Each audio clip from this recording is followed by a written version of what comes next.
Jacques Arbonne, bonjour. Qu'avez-vous à Bonjour, nous dire Daniel. sur la langue hébraïque et notamment sur le verbe être au temps présent, s'il vous plaît? Oui, moi je viens d'assister un peu par hasard à un cours d'hébreu pour débutants, enfin plus ou moins débutants, et je me suis aperçu que le pronom personnel à la troisième personne, c'est-à-dire who, he, hem, qu'on trouve d'ailleurs en arabe aussi, mais enfin bon, en fin de compte, peut-être qu'il s'agisse en réalité non pas d'un pronom personnel, mais du verbe être. Parce qu'en hébreu, le passé en hébreu, c'est aya. Donc ça commence aussi par un he. Ou aya, aïta, amayu. Le futur, c'est eye, yiye, etc.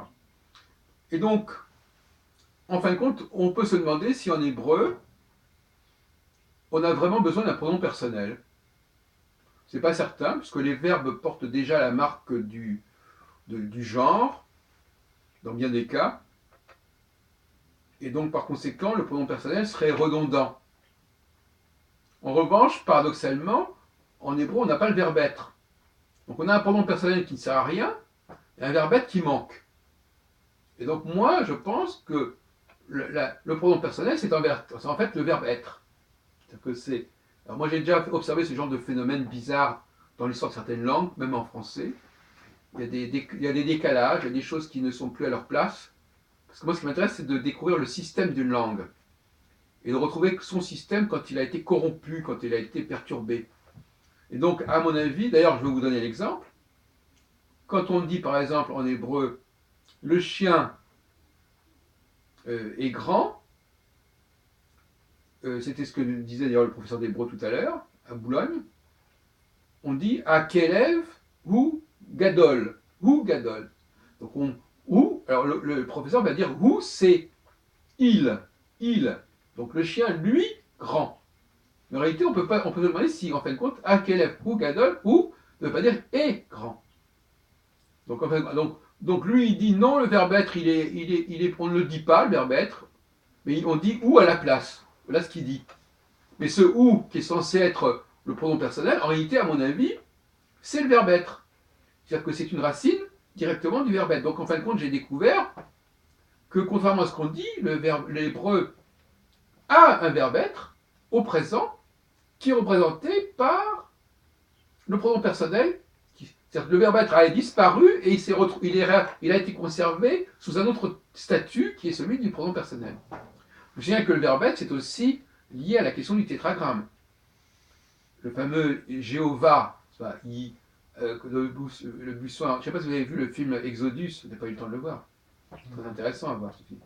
Vous devriez le voir, il est encore Jéhovah, Yud, He, Vav, He, le tétragramme, ça veut dire celui qui sera. Donc on a bien le verbe être. Donc voilà la théorie que je développe depuis ce soir. Mais je l'avais déjà en tête depuis longtemps. Je savais bien que le pronom personnel en hébreu remplaçait le verbe être. Mais là, j'ai découvert que le pronom personnel, avec ce he initial, le who, il a le même he initial que le verbe être au passé, aya. Voilà. Donc, et même dans yud, he, vav, he, le yahe, eh bien, c'est aussi le verbe, on trouve aussi le aleph, le he. Parce que vous savez que le tétragramme, c'est yud, he. Donc le he, on le retrouve aussi avec le yud qui indique le futur. Donc, voilà, et ça m'a frappé. Parce que et la professeure ne s'est pas du tout rendu compte de cela. Il y avait des exercices dans le manuel que étudiaient les élèves où il était indiqué, voilà, quand la phrase était au présent, il ne s'était pas dit comme ça, quand la phrase était au présent, on nous balançait le pronom personnel, et on nous expliquait que, je sais pas, pour qu'on trouvait des explications un peu tordues. Et quand elle est au passé, on ne parlait plus du tout de pronom personnel, puisqu'il y avait le verbe qui se conjuguait au passé. Et le professeur n'avait absolument pas compris ce qui pouvait exister. Il a expliqué ça autrement. Pourquoi faudrait-il qu'au passé, on ne prenne pas le pronom personnel et pourquoi au présent on le prendrait? C'est ridicule. Donc il y a bien le pronom personnel joue le rôle réellement du présent. Et le professeur n'a pas dit aux élèves cela. Donc les élèves ne comprenaient pas pourquoi il y avait cette espèce de redondance. Le chien, il est grand. Non, c'est pas le chien, il est grand. C'est le chien est grand. Et le il, c'est en fin de compte, en hébreu, who, c'est-à-dire il, c'est-à-dire et il est grand. Vous voyez ce que je veux dire Ouais. Bon, il y a d'autres choses comme ça qui sont... Par exemple, j'avais écrit un article, je ne sais pas si vous l'avez lu, sur le pronom, l'article défini en français. Le, la, les. Ouais. Ben, c'est pas normal. Parce que, bon, je me souviens plus tout à fait de l'argument que j'avais développé, mais en fin de compte, il y a des anomalies grammaticales, il y a des constructions grammaticales. Alors, je crois qu'effectivement, ce que beaucoup de gens ont du mal à accepter, c'est qu'il puisse y avoir la possibilité de revenir à un état idéal de la langue. Pour beaucoup de gens, peut-être comme vous, une langue, elle évolue, elle est comme ça, elle se développe comme ça, il n'y a pas besoin de la critiquer ou de...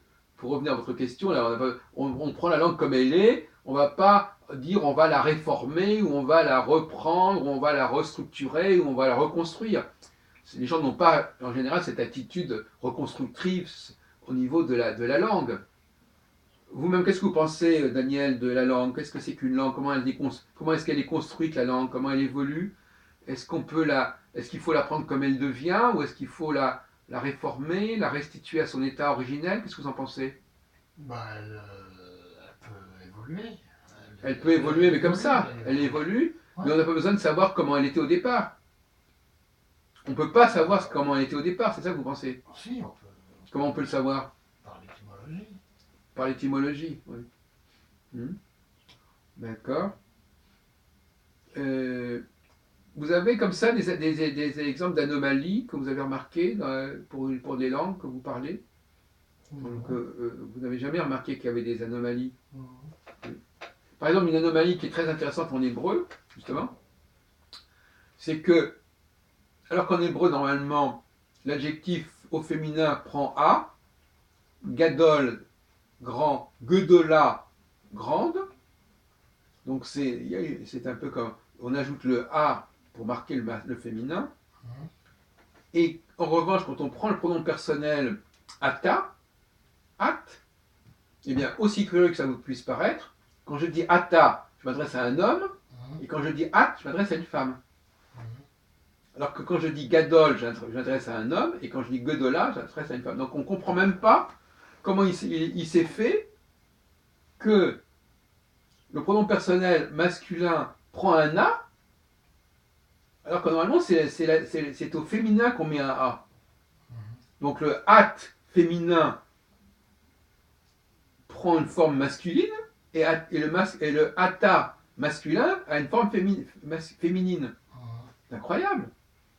Donc il y a des anomalies au niveau des... Donc tout ce que je viens de vous dire, ça traite de la question du pronom personnel. Il y a des choses extrêmement étranges concernant le pronom personnel en hébreu, avec des... Il faut avoir... Moi j'ai toujours une approche très critique des langues. Voilà, écoutez, je vous remercie de cette petite rencontre.